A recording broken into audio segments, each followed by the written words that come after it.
primeramente para darte honor y gloria, porque todo el honor y toda la gloria son tuyas, Señor. Señor, gracias por permitirnos estar en este lugar. Señor, reunidos, Señor, los hermanos, juntos en paz. Estamos, Señor, con un corazón dispuesto a oír la voz del buen pastor. Señor, que tu Santo Espíritu se mueva libremente en medio nuestro y dale mucha sabiduría a mi hermano Cristian y dale la capacidad de poder expresar lo que tú quieres decirnos en esta noche. Yo bendigo a mi hermano Cristian con toda bendición del cielo. Señor, da tú, Señor, la palabra que él tenga que compartir. Y prepara nuestros oídos y nuestro corazón para recibirle con mucha alegría. Jesucristo es el Señor. Amén. Gloria al Señor, hermano.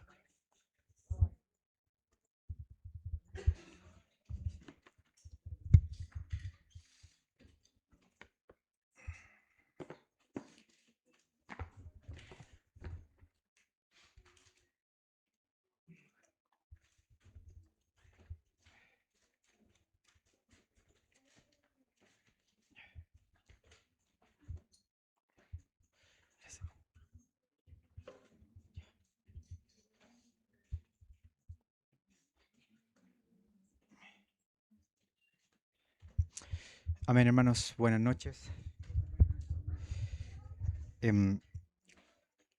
Les voy a pedir que abran sus Biblias en el capítulo 8 de la Epístola a los Romanos.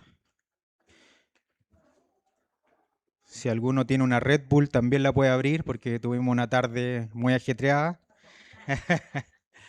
Así que vamos a tratar de poder vencer al sueño, al cansancio. Amén. Entonces ustedes me dicen si ya lo encontraron. Amén. Amén. Vamos a darle lectura al capítulo 8 en adelante. Dice, ahora pues, disculpen hermano, voy a poner el cronómetro. No quiero que el Señor me diga lo que le dijo a Faraón, deja ir a mi pueblo. Así que vamos a poner el cronómetro. Entonces, ahora sí. Ahora pues, ninguna condenación hay para los que están en Cristo Jesús, los que no andan conforme a la carne, sino conforme al Espíritu. Porque la ley del Espíritu de vida en Cristo Jesús me ha librado de la ley del pecado y de la ley de la muerte. Porque lo que era imposible para la ley, por cuanto era débil por la carne, Dios enviando a su Hijo en semejanza de carne de pecado, y a causa del pecado condenó al pecado en la carne, para que la justicia de la ley se cumpliese en nosotros, que no andamos conforme a la carne, sino conforme al Espíritu. Porque los que son de la carne piensan en las cosas de la carne, pero los que son del Espíritu en las cosas del Espíritu. Porque el ocuparse de la carne es muerte, pero el ocuparse del Espíritu es vida y paz. Por cuanto los designios de la carne son enemistad contra Dios, porque no se sujetan a la ley de Dios, ni tampoco pueden. Y los que viven según la carne no pueden agradar a Dios. Mas vosotros no vivís según la carne, sino según el Espíritu, si es que el Espíritu de Dios mora en vosotros. Y si alguno no tiene el Espíritu de Cristo, no es de él.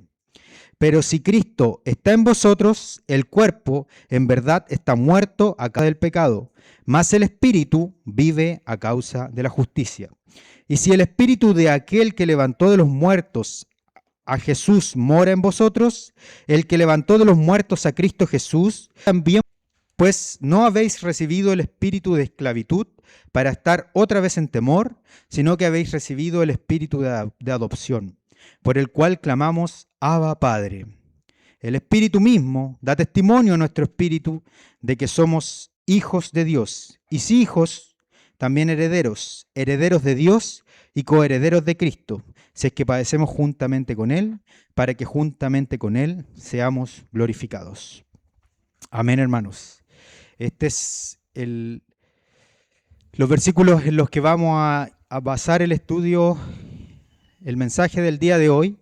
Y bueno, antes de iniciar derechamente con con el estudio, quisiera hacer una pequeña introducción a la carta y señalar, como se ha dicho a través de los sectores y también como se señaló en parte en la mañana, que la carta a los romanos es una carta que tiene un alto contenido teológico. Algunos podrían considerar que la carta a los romanos tiene un contenido básico para el cristianismo, pero el contenido de la carta reduce el contenido teológico a la palabra evangelio. Por eso es que los estudiosos, hermanos, las personas que han estudiado la epístola a los romanos y que se han dedicado a estudiar la escritura, han dicho que la carta a los romanos, en estricto rigor, es una joya dentro del baúl de las escrituras. Y además se han incorporado aún más allá y han dicho que esto es una joya dentro del baúl de las escrituras y que el capítulo 8 de la epístola a los romanos es una diadema muy hermosa de esta joya, porque el capítulo 8 contiene verdades profundas para la vida del cristiano. Entonces, como el libro de los Romanos introduce esta palabra, el Evangelio, las personas han considerado que la carta a los Romanos se podría llamar o se podría denominar como el quinto Evangelio. Ustedes han escuchado eso, ¿cierto? Entonces, ¿y por qué es el quinto evangelio? Porque si ustedes nos dedicamos a mirar detenidamente la carta a los romanos, vamos a poder darnos cuenta que la carta a los romanos inicia desde la presciencia de Dios, desde cuando no hay nada, diciendo porque a los que antes conoció. ¿Sí? La carta a los romanos nos inicia aún antes de que todo fuera creado y dice a los que antes conoció, la presciencia, aquel conocimiento perfecto del pasado, del futuro, del pasado, del presente y del futuro que solamente tiene Dios, y ahí es donde inicia la carta a los romanos. Algunas personas han querido señalar que la carta a los romanos inicia con la perversión del hombre, pero no, la carta a los romanos inicia antes de que todo fuera, seleccionando, escogiendo Dios, conociéndonos Dios. Y luego de ese conocimiento empieza a señalar qué pasó en su plan perfecto. Como no quiso buscar al Señor, está destituido de la gloria de Dios, está apartado. Por eso que en algún momento dice, no hay quien haga lo bueno. No hay justo ni aun uno. Por tanto, todos pecaron, todos se desviaron, se hicieron inútiles a una. Pero luego continúa avanzando esta epístola diciendo que pero somos justificados pues por la fe. Y por ser justificados pues por la fe, tenemos paz para con Dios. ¿Por medio de quién? De nuestro Señor Jesucristo, ¿cierto? Entonces, este es el contenido teológico que va incorporando el apóstol Pablo, capítulo tras capítulo, perícopa tras perícopa. Entonces el apóstol empieza a introducir estas verdades a través de todo el Evangelio. Y de hecho el apóstol Pablo, cuando se presenta en Romanos capítulo 1, ¿qué le dice a los hermanos que están en Roma? Yo muchas veces he querido ir hacia ustedes, pero no he podido, he sido impedido. Pero esto no me quita la posibilidad de que yo les pueda regalar algún don. ¿Sí? Eso está señalado en el capítulo 1 de la epístola a los romanos. Dice, yo he querido transmitirles algún don a ustedes puntualmente. Y dice después, ¿cuál es el don que les quiere transmitir el apóstol? Y el don es el evangelio. Eso es lo que el apóstol Pablo les dice a los romanos. A mí me gustaría transmitirles un don. ¿Y cuál es el don? Yo les quiero transmitir, manifestarles el evangelio. Y por eso es que en el capítulo 1, si ustedes se fijan en el capítulo 1 de la epístola a los romanos, hermanos, hay 5 menciones en los 17 primeros versículos hacia la palabra evangelio. Porque para el apóstol Pablo, el evangelio, lo que él está transmitiendo es todo el concepto que tiene Dios para la redención, para la justificación y para la glorificación del hombre. De hecho, miren, si ustedes se fijan en el capítulo 1, versículo 1 y versículo 4, dice que el evangelio es el evangelio de Dios. Dice el llamado para el Evangelio de Dios.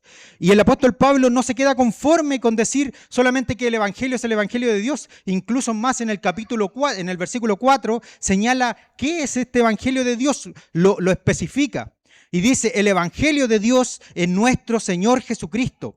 Esto es el Evangelio de Dios, nuestro Señor Jesucristo declarado con poder del Espíritu por la resurrección. Entonces el apóstol Pablo está diciendo, yo les quiero transmitir este don, el Evangelio. Y el Evangelio no es más que nuestro mismo Señor Jesucristo. Y luego señala en otro señalamiento del Evangelio, dice en el 1.9, dice, el Evangelio que yo transmito es el Evangelio del Hijo. Entonces, si nos quedaba alguna duda, el Evangelio que está transmitiendo el Señor es el Evangelio del Hijo. Capítulo 1, versículo 9. Luego señala que a él le ha sido encomendado a anunciar este Evangelio. Capítulo 1, versículo 15. Y luego en el capítulo 1, versículo 16 dice que el Evangelio es poder de Dios para salvación. Entonces señala, yo les quiero transmitir esto, hermanos. Esto es lo que yo quiero transmitirle a ustedes. Yo no quiero transmitirles ninguna otra cosa sino el poder de Dios. Quiero transmitirles al Señor Jesucristo. El Evangelio, esta buena noticia, es el Señor Jesucristo. ¿Sí? Y luego dice en el versículo 1.17 que el Evangelio es la manifestación de la justicia de Dios. Bendito sea el Señor, porque aquí llama la atención, hermanos, que el apóstol Pablo le quiera transmitir a los romanos el Evangelio. Porque en nuestra concepción actual del Evangelio nosotros decimos las personas de afuera necesitan el Evangelio, las personas inconversas necesitan el Evangelio, pero en el concepto de Pablo, los romanos, los hermanos, los que ya habían sido justificados, necesitan conocer el Evangelio. Entonces aquí hay un misterio, hermanos. Aquí hay un misterio que el apóstol no lo extiende, esta buena nueva, a los inconversos, sino que se la está extendiendo a la iglesia. Entonces esto entrega luces, hermanos, que el Evangelio, que el poder de Dios, que la persona de nuestro Señor Jesucristo es necesaria para la iglesia hoy día, para las necesidades espirituales de la iglesia hoy día.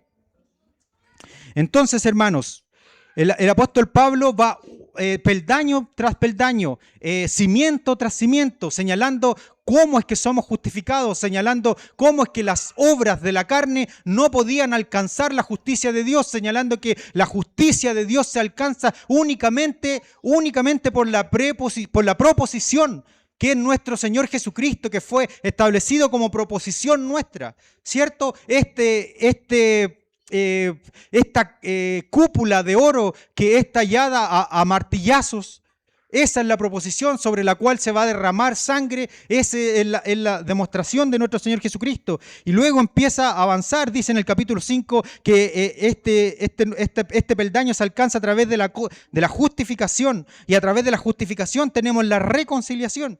Y va poniendo peldaño tras peldaño para que las personas, los cristianos, los romanos que están en esa ciudad entiendan qué es lo que ha operado en cada uno de sus corazones desde que ellos creyeron en el Señor Jesucristo.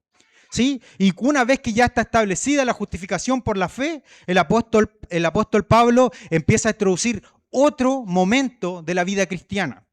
Y ese otro momento está señalado a partir del capítulo 6 y del capítulo 7. Pero yo me quiero basar exclusivamente en el capítulo 7, porque establece un resumen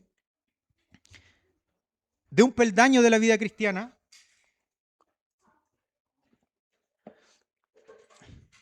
que se manifiesta a través de un grito desesperado del apóstol Pablo. Capítulo 7, versículo 15. El apóstol Pablo, habiendo visto la justificación y habiendo constatado que a pesar de que es un hombre justificado, no puede alcanzar la vida espiritual, no puede alcanzar en este peldaño, en este conocimiento, la vida espiritual. Y grita desesperadamente, miserable, desgraciado, desventurado. Esto es lo que grita el apóstol Pablo, miserable de mí. Capítulo 7, versículo 15.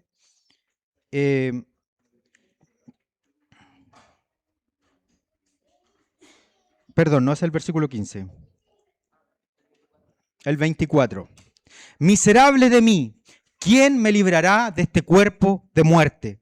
Y hermanos, aquí hay algo muy importante porque el apóstol Pablo desde ya empieza a introducir el mensaje que quiere transmitir en esto. Porque el apóstol Pablo, cuando constata su miseria, constata su humillación, constata su putrefacción, constata su imposibilidad, constata que no puede, que no alcanza la vida del Espíritu y se considera un hombre desventurado, a su vez entrega una respuesta.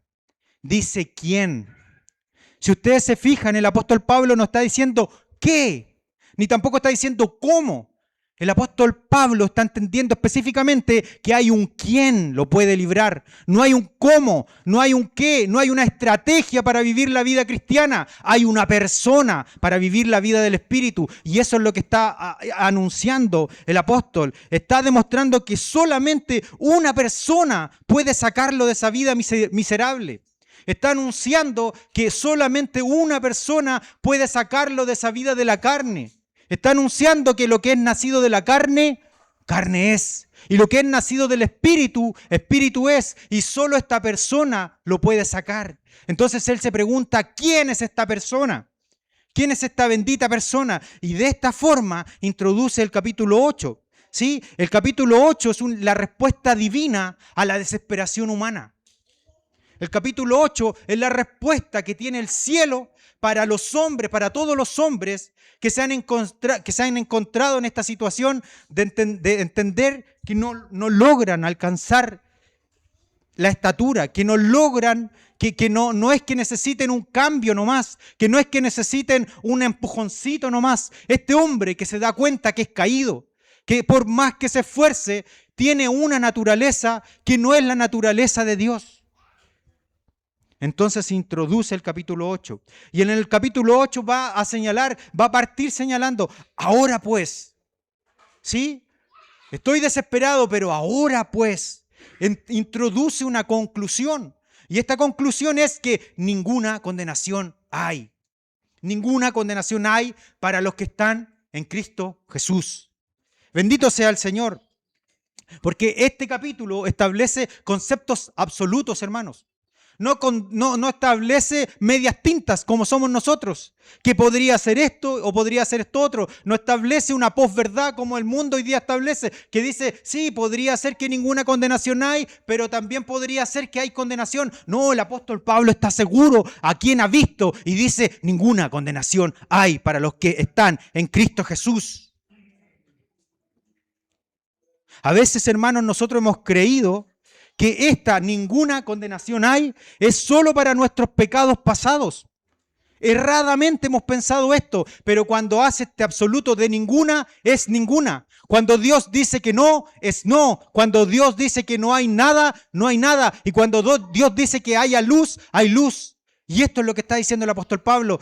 Usted tuvo pecados en el pasado, ya no tiene condenación por esto. Usted tiene pecados hoy día en el presente, no hay condenación para esos pecados por hoy día presente. Usted va a pecar en el futuro, no hay condenación porque usted está en Cristo Jesús. Bendito sea el Señor, hermanos. Bendito sea el Señor, porque el apóstol Pablo nos está señalando y demostrando empíricamente, casi objetivamente, hermanos, a través de un axioma espiritual, que no tenemos condenación, que el cuerpo de Cristo no está sujeto a condenación. Y esto lo vemos en el Antiguo Testamento a través de la vaca alazana. Ustedes han escuchado hablar de la vaca alazana en Números 19, que se establecía que tenía que ser derramada completamente la sangre de una vaca roja. Y una vez que se derramara la sangre de esa vaca roja, también tenía que ser quemada en el fuego a través de un madero fuera del campamento. Y esas cenizas que quedaran de esa vaca, luego se iban a utilizar para purificar a los sacerdotes por los pecados que pudieran venir más adelante. Y esta vaca alazana era solo una sombra de lo que hizo el Señor Jesucristo en la cruz, muriendo por nuestros pecados. Por lo tanto, el apóstol dice, ninguna condenación hay. Así parte este capítulo, así parte el capítulo de la vida del Espíritu, señalando que, hermanos, en nosotros no hay que temer. Si alguno de nosotros está mirando al cielo con susto, esperando que caiga el juicio de Dios, entonces no ha conocido al Señor y necesita volverse de todo corazón a Él y va a recibir el perdón de sus pecados. Pero todos los que lo hemos conocido, todos los que hemos disfrutado de los bienes del siglo venidero, sabemos en lo más profundo de nuestro corazón que ya no hay condenación para nosotros, que ahora hay vida para nosotros. Entonces, este es el primer axioma con que parte el apóstol Pablo. Y hermanos, quiero señalar rápidamente, el capítulo 8 tiene muchas verdades de la vida del Espíritu. Tiene muchas leyes espirituales de la vida del Espíritu. Por causa del tiempo no las vamos a poder mencionar, no las vamos a poder entrar en todas, pero vamos a señalar que está la verdad de la no condenación, está la verdad de la ley del Espíritu, está la verdad de la adopción de Dios, está la verdad de la coherencia con Cristo, está la verdad de la unión eterna con el Señor, está la verdad del gozo por sobre de las aflicciones y también finalmente está el cántico de liberación y de adoración por la vida del Espíritu manifestada en nosotros. Pero por causa del tiempo, yo me voy a abocar a las dos primeras que he señalado, la ley del Espíritu y la adopción, ¿sí? Entonces, les pido que veamos el versículo 2. Dice, porque la ley del Espíritu de vida en Cristo Jesús me ha librado de la ley del pecado y de la muerte. El apóstol había presentado varias leyes espirituales. Ustedes ya lo escucharon en la mañana. El apóstol le está diciendo que está la ley de la carne, está la ley de los miembros, está la ley del pecado, está la ley de la muerte, está la ley de la mente, que es la ley de Dios, que el apóstol decía, yo en esta ley me gozo, me gusta esta ley, pero en mis miembros no la puedo cumplir.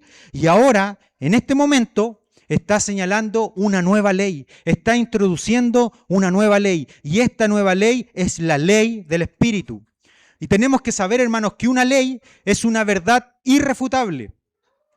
Nosotros no hablamos el apóstol Pablo no está hablando de una ley que se pudiera cambiar. Los científicos, cuando hablan de las leyes, lo único que dicen es que la ley solo se puede constatar cómo funciona, solo la pueden describir, pero el hombre no puede hacer nada para cambiar esa ley. El hombre solo puede constatar que la masa es atraída al centro de la Tierra por la curva gravitacional, ¿cierto? Hablando de la ley de gravedad. Pero el hombre no puede hacer nada para cambiar la ley de gravedad. Entonces esto es lo que está diciendo el apóstol Pablo, que hay una nueva ley para los santos en Cristo Jesús. Entonces, hermanos, aquí introduce por primera vez la ley del Espíritu. Y esta ley del Espíritu actúa en la vida humana liberándonos del pecado, liberándonos de las consecuencias de la muerte. Aquí, hermanos, quiero pedirles que pongan atención en esto. El apóstol Pablo está diciendo, hasta el momento, todo lo que ustedes lanzaban al cielo volvía a la tierra. Y entre ustedes más alto lo lanzaban, más fuerte caía. Pero aquí el apóstol le está diciendo, aquí Dios ha establecido una nueva ley. Y se hace el símil con la ley de la aerodinámica. ¿Cuál es la ley de la aerodinámica? Que si a un objeto yo le pongo un carburante aerodinámico, ese carburante aerodinámico puede lanzar ese objeto por sobre la ley de la gravedad. Estoy hablando de los cohetes, ¿sí? Un cohete usted le puede poner un carburante y lo saca de la tierra y ya no se sujeta más a las leyes de la gravedad. Entonces el apóstol Pablo está diciendo, piensen en esto, piensen en la ley del Espíritu como algo que ya los puede librar completamente de esa ley que siempre los tiraba al piso, de esa ley que siempre los hacía fracasar. Hoy día ustedes tienen la ley del Espíritu. Lo que está diciendo el apóstol Pablo, en otras palabras, si usted infla un globo con aire, usted siempre va a tener que estar golpeando ese globito para que no vuelva al suelo. Pero el apóstol dice, pero si usted infla ese globo con helio, haga tal de soltar ese globo. ¿Y qué pasa cuando soltamos el globo? Se va hacia arriba, se va hacia arriba, se va hacia arriba. ¿Y qué pasa luego con ese globo? Explota, ¿cierto? ¿Y qué pasa con ese helio? Sigue subiendo y cruza hasta la atmósfera. Y esta es una muy bonita enseñanza acerca de lo que estaba diciendo el apóstol Pablo cuando decía que hoy día nosotros estamos en cuerpos de deshonra, pero algún día seremos revestidos de estos cuerpos, desnudados de estos cuerpos de deshonra y revestidos en cuerpos de resurrección y gloria. Esto es lo que está diciendo el apóstol Pablo. Antes siempre ustedes iban a fracasar, pero hoy día hay una nueva ley que está operando en ustedes. Esto es una aplicación de una realidad, hermanos. Nosotros muchas veces queremos rebajar las realidades espirituales, pero lo que está diciendo aquí el apóstol Pablo es que nos acerquemos con fe a la gracia de Dios, porque esa gracia de Dios nos va a elevar por sobre nuestras fuerzas, por sobre nuestro entendimiento, y vamos a poder vivir una vida alejada del pecado. Eso es lo que está diciendo el apóstol Pablo. ¡Qué maravillosa noticia, hermanos! Estos miserables que no tenían cómo salvarse, el apóstol le está anunciando, ahora pues hay una ley que opera en ustedes. Es bendito el Señor. Es bendito el Señor. Pero hermanos, quiero decir una cosa. Hay muchas aplicaciones peligrosas.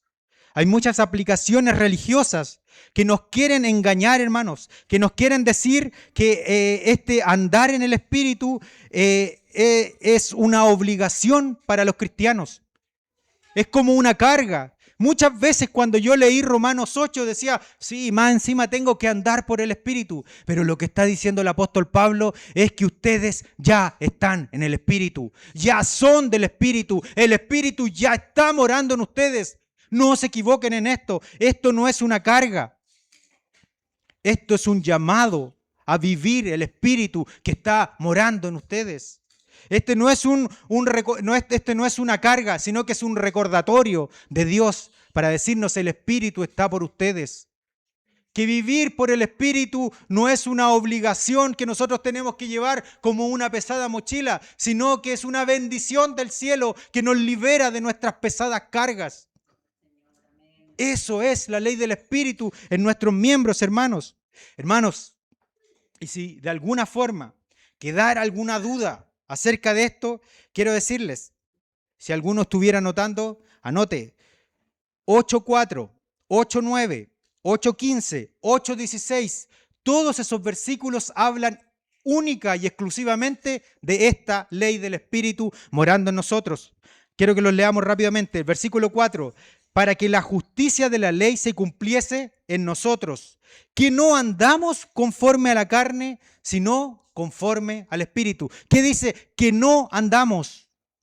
No dice que nosotros no andaremos si nos esforzamos en hacer algo. Dice que hoy día nosotros, los cristianos, estamos en esto. Y este no es un llamado como el apóstol Pablo dice, nosotros el cuerpo apostólico tenemos la mente de Cristo, pero ustedes los corintios no la tienen. Tampoco es el mismo llamado que dice el apóstol Juan cuando dice, no podemos dejar de decir aquello que hemos visto, aquello que tocamos. El apóstol Juan está diciendo eso. Sí, pero este llamado, el apóstol Pablo está incorporando a toda la iglesia. Y está diciendo, nosotros no andamos conforme a la carne, sino que nosotros, la iglesia, hoy día vive conforme al Espíritu. Versículo 9, más vosotros, miren, esta es una realidad, es una verdad. Más vosotros no vivís según la carne. Vosotros no viviréis. Más vosotros si hacéis esto, ¿no van a andar en la carne? No. Un imperativo del cielo para nuestras vidas. Ustedes no viven según la carne, sino viven según el Espíritu. Si es que el Espíritu mora en vosotros. Hermanos, yo me pregunto, ¿el Espíritu Santo ha venido a usted? Amén, entonces vivimos la vida del Espíritu. No tenemos por qué decir, hermanos, esforcémonos para vivir en la vida del Espíritu. No, tenemos que decir, el Espíritu y la vida completa y eficiente y eficaz del Espíritu ya mora en nuestros cuerpos, ya mora en nuestras vidas. Versículo 15, y si el Espíritu de aquel que levantó de los muertos a Jesús mora en vosotros, el que levantó de los muertos a Cristo Jesús vivificará también vuestros cuerpos mortales por su Espíritu que mora, ¿en dónde? En vosotros. El Espíritu de Dios ya está morando en nosotros y ya nos puede vivificar, amados hermanos. no es una meta a alcanzar. El capítulo 8 es un axioma de la realidad en Cristo que hoy día vive la iglesia, que hoy día viven los santos. Quiero ser majadero, voy a leer el versículo 15. Pues no habéis recibido el espíritu de esclavitud para estar otra vez en temor, sino que habéis recibido el espíritu de adopción. Ya lo tenemos, ya está en nosotros. Bendito sea el Señor. El Espíritu mismo da testimonio a nuestro espíritu. El Espíritu Santo hace un lazo, un nexo con nuestro espíritu. El llamado entonces, hermanos, no es a dejar de hacer cosas para tener a este espíritu. El llamado no es a empezar a hacer otras cosas para tener a este espíritu. El llamado es a tener patente, a tener presente, a recordar por la misericordia del Señor que ya el espíritu nos mora, que ya el espíritu está en medio de nosotros, ya está en nuestro corazón. Ese es el llamado. ¿Recuerdan, hermanos, los discípulos, cuando los discípulos se entristecen y le dicen al Señor, pero tú te vas a ir? Y el Señor les dice, pero no se preocupen, porque si yo me voy, va a venir otro consolador. Entonces, cuando el Señor estuvo en la tierra, fue su consolador.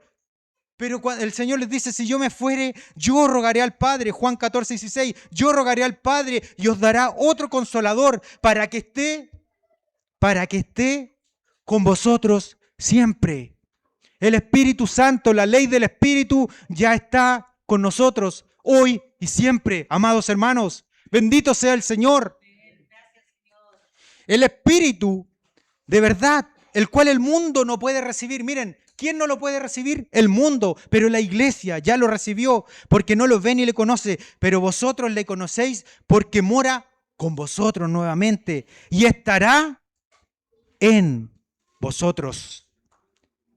Porque cuando el Señor estaba en la tierra, era lleno del Espíritu y ellos moraban alrededor de la obra del Espíritu Santo. Pero cuando cuando el Señor resucita y les sopla el Espíritu de vida y les dice reciban el Espíritu Santo, y luego en el Pentecostés este Espíritu que ellos recibieron es llenado, nunca más salió de ellos.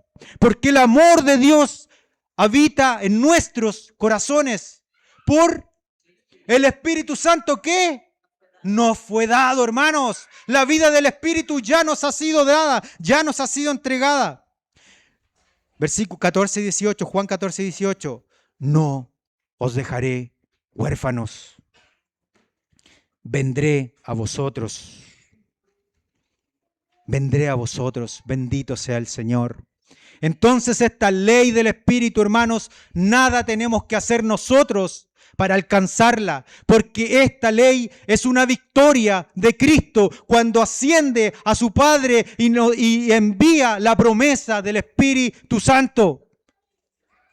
Si usted piensa que usted puede hacer algo para vivir en esta vida de la ley del Espíritu, le quiero decir, hermanos, que usted no puede hacer absolutamente nada, porque lo que es nacido de la carne, carne es, y lo que es nacido del Espíritu, Espíritu es. Nosotros tenemos que hacernos de esta verdad, asirnos de esta verdad, tomarla, creerla, confesarla, declararla. Cuando estamos pasando debilidades, cuando estamos pasando tentaciones, yo tengo que decir que la ley del Espíritu vivifica mis miembros. Que la ley del Espíritu me ha librado del pecado y de la muerte. Que la ley del Espíritu es más fuerte que la ley de la gravedad que me tira al suelo. La ley del Espíritu me lleva al trono de la gracia. Bendito sea el Señor. No tenemos que hacer nada, solamente recordarle a nuestra alma a quién le pertenecemos. Bendito sea el Señor. Bendito sea el Señor. El Espíritu Santo que nos mora, hermanos, ¿qué dice la palabra? Es un consolador. Es una persona que vino a llenar todos los vacíos, todas las carencias, todos los dolores, todas las necesidades. Eso es lo que hace un consolador. Eso es lo que hace un consolador. El Señor Jesús ya lo había prometido. El apóstol Pablo en este capítulo solo está rememorando lo que el Señor Jesús ya había prometido. Solo lo está diciendo en otras palabras. El Espíritu Santo hoy día como consolador gime con gemidos indecibles. por nosotros, para que seamos conformados a la imagen de Cristo Jesús. En esa función, en ese gemido, Él nos convence, Él nos dirige al trono de la gracia. Muchas veces nosotros hemos pensado que cuando nos sentimos culpables es porque el Espíritu Santo nos está convenciendo de pecado. No, hermano, el enemigo nos acusa y nos dice pecaste, pero el Espíritu Santo, el Consolador, abre los cielos para nosotros y nos dice que hay una nueva oportunidad, que nos podemos acercar al trono de la gracia para hallar oportuno socorro. Esa es la función de la vida del Espíritu que mora en nuestros miembros. Bendito sea el Señor. No tenemos un espíritu pequeño. No tenemos un espíritu vago. No tenemos un espíritu que va y viene. Tenemos un espíritu que mora por siempre y para siempre en medio nuestro. Hoy, hermanos, estamos disfrutando las primicias del Espíritu. Vivimos una vida de imposibles. Yo le digo, hermanos, por favor, mire su vida. Estaba conversando con una hermana hace algún ratito. Me decía, yo miro mi vida, miro mi infancia. Y era imposible que tuviera esta familia que tengo hoy día. Es solo el Señor. Es solo el Señor que hizo esta bendita obra. Mire su vida y estoy seguro que todos los que hemos conocido al Señor podemos decir que hoy día vivimos una vida de imposibles. Una vida que naturalmente no podíamos alcanzarla. Pero hoy en la ley de los afectos de Dios que está en nosotros podemos vivir esta vida, tomarla, aferrarnos a ella. Hermanos, bendito sea el Señor por esto.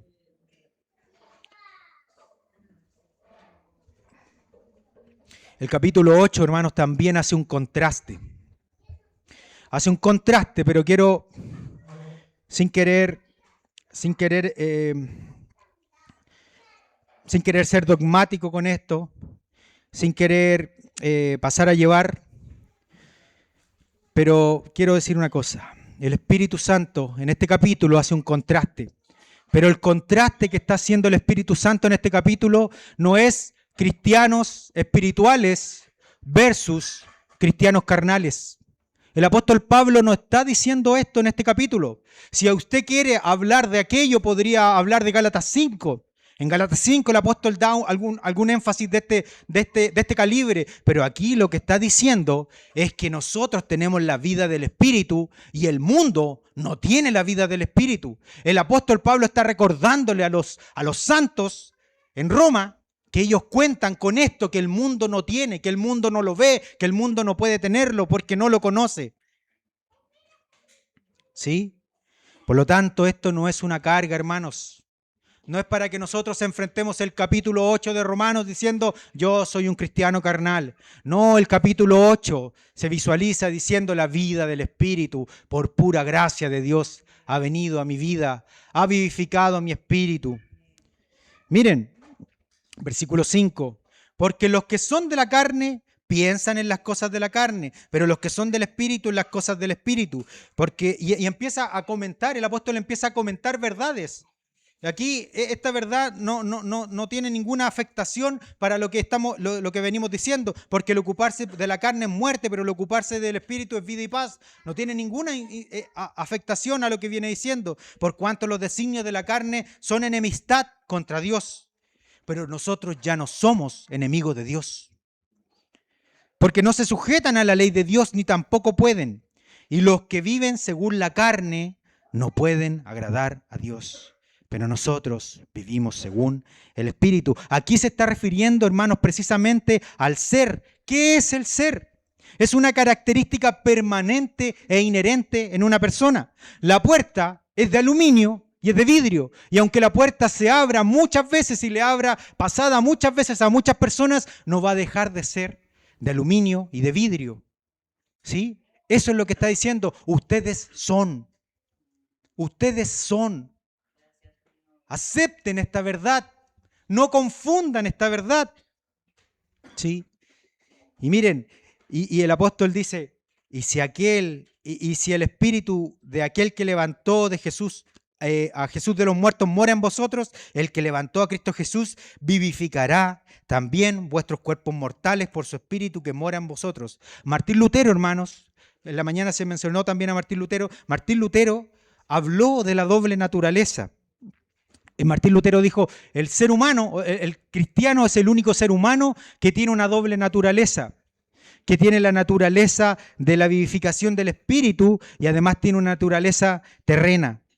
Pero Martín Lutero dice, hermanos, no nos condenemos, no nos autocondenemos a vivir una vida de frustración, no establezcamos una ley, un axioma verdadero, miserable de mí en el capítulo 7. Porque para mencionar el capítulo 7 somos enfáticos, sí, somos unos miserables, sí, somos lo peor, sí, lo peor del mundo recogió el Señor. Sí, eso es verdad. Pero Martín Lutero dice, pero el axioma del capítulo 8 también es sumamente verdadero y sumamente presente en esta doble naturaleza. Nunca lo olviden, el capítulo 7 es tan verdadero como el capítulo 8 para la vida de los creyentes. Bendito sea el Señor. Esta es la ley que opera en nuestros miembros. Hermanos, muchas veces hemos vivido frustrados. Muchas veces hemos vivido apagados. Muchas veces nos hemos confundido. Muchas veces hemos cerrado al blanco. Muchas veces hemos interpretado esto de la forma incorrecta. Y como no lo hemos visto, como no hemos declarado la verdad de Dios en nuestras vidas, nos apartamos. Vivimos tristezas, vivimos dolores. Vivimos indiferencias, pero el Espíritu Santo y la ley del Espíritu no es para que nosotros vivamos dolores, no es para que nosotros vivamos indiferencia. Si hoy día usted está viviendo indiferente a Dios, acérquese a Él porque tiene el Espíritu Santo morando en su ser. Y el Espíritu Santo puede vivificar aún lo más seco que hay en su corazón y en su alma. Si usted piensa, no, nunca más voy a poder volver a hacer lo que hice antes, el Espíritu Santo puede vivificarlo aún más allá. Porque esta obra es de Dios y no es de los hombres. Bendito sea el Señor. Por eso es que el salmista dice en el Salmo 43, me acercaré entonces a mi Dios. Y la Reina Valera dice, lo traduce, el Dios de mi alegría, pero la traducción original dice, me acercaré a Dios, mi alegría. Porque Dios es nuestra alegría. El hombre tiene el tamaño de un vacío necesariamente del mismo porte de nuestro Dios. Por lo tanto, si nosotros hemos vivido frustraciones, es porque nos hemos apartado de esta verdad. Y los invito, hermanos amados, a que volvamos a esta verdad espiritual, a vivir, a caminar este terreno espiritual que ya nos fue concedido. La tierra prometida ya nos fue concedida. Cuando Moisés se encuentra frente a los egipcios y frente al mar, ¿qué le dice el Señor? ¿Qué le dice Moisés? ¿Qué hago, Señor? ¿Y qué le dice el Señor? Te di una vara, te di un apoyo, te di una guía, te di la vida del Espíritu que florece. Toca el mar con eso, toca las adversidades con eso, toca los dolores, toca las frustraciones con la vida del Espíritu que mora en ti. Y el mar se va a abrir, hermanos. Y los enemigos van a quedar tirados en el mar. Y nosotros vamos a cruzar en seco hacia la vida de la plenitud de Cristo que es nuestro Canaán. Bendito sea el Señor. Bendito sea la ley del Espíritu que mora en la iglesia. Alabado sea el Señor. Amén. Hermanos, quiero rápidamente que veamos el otro principio que me gustaría tocar. Versículo 14. 8:14. Porque todos los que son guiados por el Espíritu de Dios, estos son hijos de Dios. Sí, está estableciendo una verdad, pero no está diciendo todavía que nosotros somos hijos de Dios. Pero para eso tenemos el 15.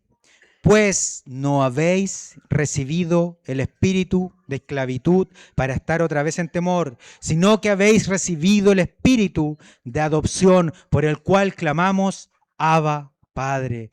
Hermanos, hemos recibido el Espíritu Santo de la adopción. Y podemos clamar confiadamente, Abba, Padre.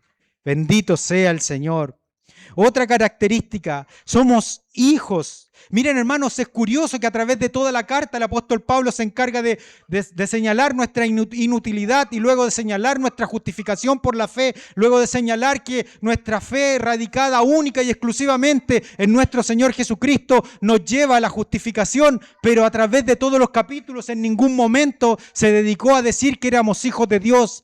Pero en este momento, a través de la ley del Espíritu, a través de la vida de adopción, del Espíritu de adopción, les da la buena noticia a los romanos: ustedes son hijos de Dios.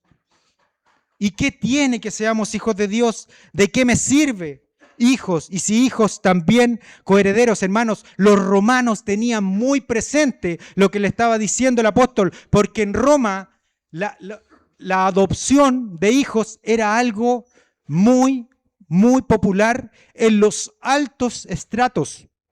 El primer gran emperador, que se llama Octavio, el primer gran emperador de Roma, el que tiene un triunvirato y vence a sus dos corregidores y vuelve a Roma el gran imperio, no era nada más ni nada menos que un hombre adoptado por un gran rey. Ustedes han escuchado hablar del gran Marco Aurelio. El gran Marco Aurelio es un emperador adoptado. Entonces el apóstol Pablo le está diciendo esto a los romanos para que los romanos entiendan: hermanos, hay un gran emperador en el cielo que ha decidido adoptarlos a ustedes y no adopta como adoptamos los chilenos. ¿Cómo adoptamos los chilenos? Sí, yo te adopto, pero dime tío, ¿cierto? Sí, yo te adopto, pero si yo tengo otro hijo, voy a hacer una diferencia, ¿cierto? Eso hacemos los hombres, los chilenos, los caídos. Pero Dios nos adopta como iguales, como semejantes a nuestro Señor Jesucristo. Y nos entrega la herencia y nos dice que el Señor Jesucristo va a ser nuestra herencia y que nosotros también vamos a ser coherederos con Dios. ¿Y para qué es esta adopción, hermanos? El objetivo es claro de esta adopción: para que no estemos más en temor. Porque antes nosotros vivíamos una vida llena de temores. ¿Qué va a ser? ¿Qué va a ser de mí? ¿Qué va a hacer Dios conmigo? Pero ahora que tenemos esta vida, hermanos, ya no tenemos una vida de temores, sino que tenemos una vida de confianza en Dios. Bendito sea el Señor. Bendito sea el Señor. Mire, en Gálatas, en Gálatas también habla de esta expresión Abba Padre. Y dice esto: sabiendo que como en nuestros corazones habita, porque en nuestros corazones habita el Espíritu de su Hijo. Porque Él nos adoptó a través de ¿qué? De que el Espíritu mismo de su Hijo habite en nuestros espíritus. Y como el Espíritu de su Hijo habita en nuestros espíritus, podemos decir Abba. Podemos decir Abba. Podemos decir Abba Padre. Bendito sea el Señor. Clamamos con toda seguridad de que estamos siendo oídos. Y esto no depende de nuestros sentimientos. Esto no depende de nuestros días. Si usted tuvo un buen día o un mal día, Dios sigue siendo su Padre, aunque usted cometa el mayor error de su vida. Dios sigue siendo su Padre, aunque usted se meta en el camino más oscuro y más entenebrecido. Dios sigue siendo su Padre. Y este es un consuelo para todos los que tenemos hermanos amados afuera. Una hermana me decía, es que el Señor en algún momento pueda hacer la obra. Hermana, el Señor ya está haciendo la obra en él. Aunque nosotros no lo veamos, este Padre no lo deja. Este Padre lo llama una y otra vez. Y este Padre, cuando ese hijo rebelde se vuelva, va a salir y se va a echar sobre su cuello y lo va a besar. Porque este Padre inició esta obra y no nos echa fuera. Bendito sea el Señor. Bendita es la ley de la adopción. Esta es la seguridad que tenemos hoy día. Así podemos caminar la vida en el Espíritu. Algunas personas, hermanos, han señalado esta palabra, han pretendido rebajar esta expresión de Abba Padre a las expresiones, ustedes han escuchado papito, Diosito, Padrecito. Pero hermanos, el sentido de Abba Padre no está en la fonética, no está en lo que podamos decir papito Dios, no está en eso, sino que el sentido está en la seguridad que tenemos de que hay un Padre que nos escucha en nuestras debilidades, que hay un Padre que nos escucha cuando estamos siendo tentados, que hay un Padre que nos escucha cuando estamos siendo afligidos, que hay un Padre con el que podemos contar día y noche, que hay un Padre que no duerme, que no descansa, que hay un Padre que siempre ha querido tener muchos hijos y llevar muchos hijos a la gloria. Esta es la seguridad. No es para que le digamos papito y con eso nos conformemos, no, para que confiemos en Él. Y también, hermanos, quiero recordar rápidamente que esta confianza de decir Abba Padre no tiene nada que ver con infantilizar el Evangelio. Porque eso de decir papito muchas veces puede ser infantilizar el Evangelio. Ah, no importa si total mi papito me escucha. No, el primero que dijo en las Escrituras Abba Padre fue el Hijo perfecto cuando estaba en el Gólgota, cuando estaba sufriendo en el Gólgota, cuando estaba sudando grandes gotas de sangre y sudor. Y le dijo a su padre, Abba. Marcos 14, 16. Abba, si puede pasar de mí esta copa, pero no se haga tu voluntad. Esta expresión, Abba Padre, no es para que nos volvamos infantiles. Es para que miremos al primer precursor de la fe, al hermano mayor, al bendito primogénito de entre los muertos, al bendito primogénito de la iglesia que traspasó los cielos, para decir, voy a mi Padre y a vuestro Padre. Bendita es esta ley de la adopción que opera en nosotros. Hermanos queridos, para ir terminando,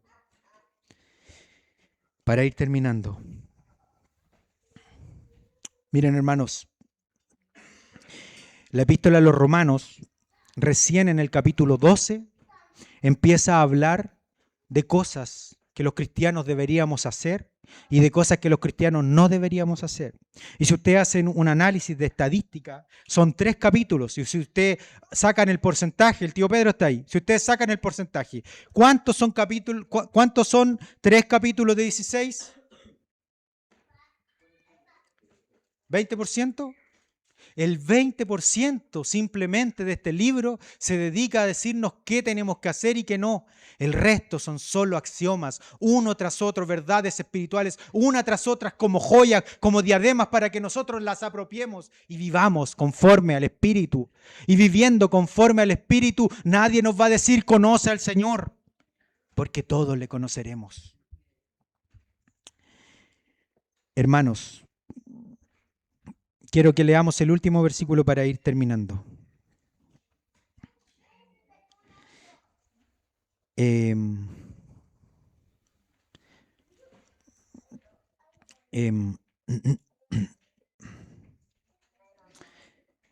Versículo 13.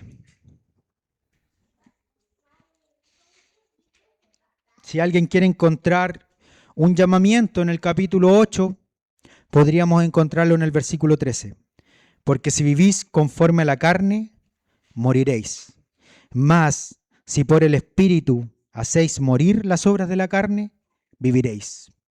Si alguien quiere encontrar un llamamiento del apóstol, es este. Mas si por el Espíritu hacéis morir las obras de la carne. Y aquí, hermanos, está hablando directamente, no de un método, está hablando de una persona. ¿Cómo podemos hacer morir las obras de la carne? Por el Espíritu. Amén. Por una vida de comunión con el Espíritu. Por una vida de encuentro con el Espíritu. ¿Sí? ¿Sí, hermanos? Hermanos, les quiero decir otra cosa. El exterminio del pecado en nuestras vidas no lo vamos a ver hasta que nos encontremos con el Señor en la eternidad.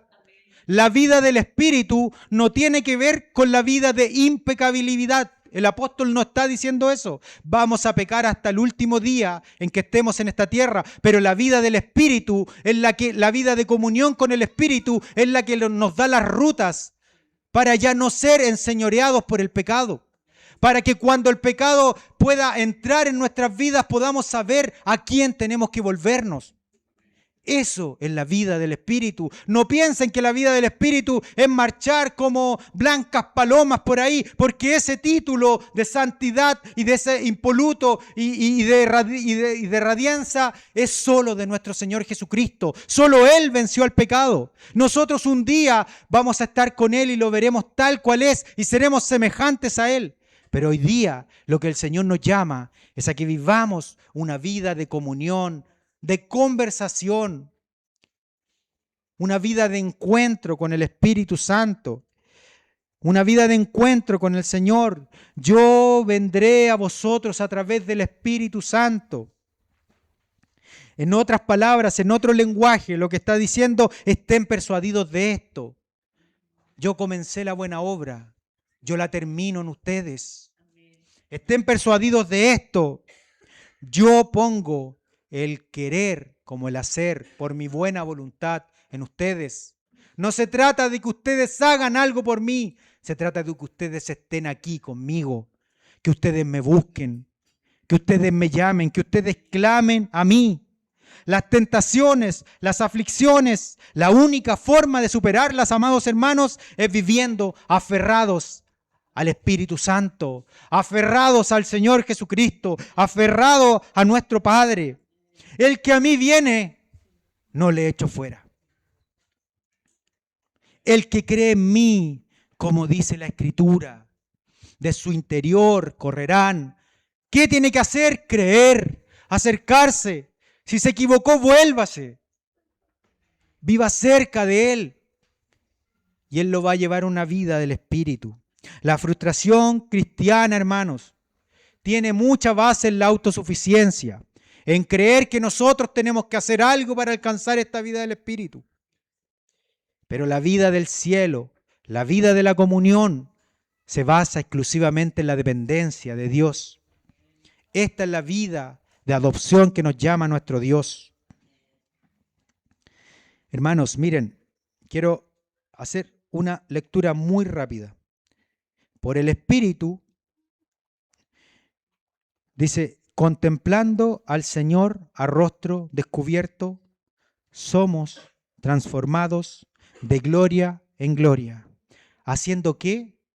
Contemplando, cara a cara, acercándonos. Lo único que nos transforma, lo único que nos hace vivir esta vida del Espíritu es contemplando, es acercándonos. Hermanos, ¿qué tiene que hacer usted para acercarse al Señor? Traer una obra buena, traer un corazón lleno de fe a este bendito evangelio, a este bendito evangelio de la salvación. ¿Por qué el apóstol Pablo dice no me avergüenzo del evangelio? Porque es poder de Dios. ¿Para qué? Para salvación. ¿Y saben lo que es el poder de Dios? Es una dinamita de Dios. Yo me acerco a este poder que explota y que es grande y que salta. Me acerco a este poder que es un dínamo, que produce energía una y otra vez para que yo pueda seguir avanzando y creciendo en esta vida. Por eso es que no me avergüenzo. Y este poder es para salvación. Y la salvación no solamente es justificación de nuestros pecados, es también redención y es también glorificación, porque la salvación comprende todo aquello. Entonces, mirando al Señor como a rostro descubierto, somos transformados de gloria en gloria. Seremos semejantes a Él. ¿Por qué seremos semejantes a Él? ¿Por qué? Por la única razón de que le veremos tal cual es. Entonces, si usted se acerca y mira al Señor, va a ser transformado. Por eso es que Moisés le dijo, yo quiero ver tu gloria. Y el Señor le dijo, ningún hombre va a ver mi gloria y va a vivir. Entonces le permitió ver sus espaldas. ¿Y qué pasó con Moisés? Su rostro resplandecía, pero en una gloria perecedera. Pero nosotros tenemos la gloria eterna que nos ha de transformar viviendo esta vida de adopción. Bendito sea el Señor.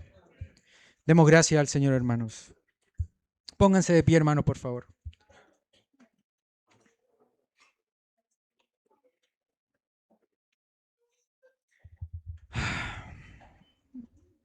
Padre nuestro, Padre de nuestra adopción, Padre que nos diste todo en el Señor Jesucristo, Padre que derramaste el Espíritu en abundancia sobre nuestras vidas, Padre que nos amas, Padre que tienes leyes que van sobre nuestra naturaleza, sobre nuestro entendimiento, Padre precioso que has hecho esta obra que nos supera, que nos gana. Nosotros te amamos, Señor. Nosotros te alabamos, nosotros te exaltamos y nosotros nos empapamos de tu verdad, Señor. No le creemos al mundo, no le creemos a la carne, no le creemos al pecado, te creemos a ti. Creemos que tú nos puedes restaurar, creemos que tú nos puedes levantar. Espíritu Santo, bendecimos tu obra perfecta que haces en nosotros. Te damos gracias por abrir camino al trono de la gracia y te pedimos que sigas abriendo nuestros ojos para ver la comunión perfecta con el Padre y con el Hijo. Nosotros somos tuyos y tú eres nuestro. Nosotros te amamos, la iglesia es tuya, la iglesia te pertenece solamente a ti. Eres bendito por los siglos de los siglos. Te damos muchas gracias, Señor, porque no nos dejaste extendido en el camino, no nos dejaste extendido en nuestras miserias.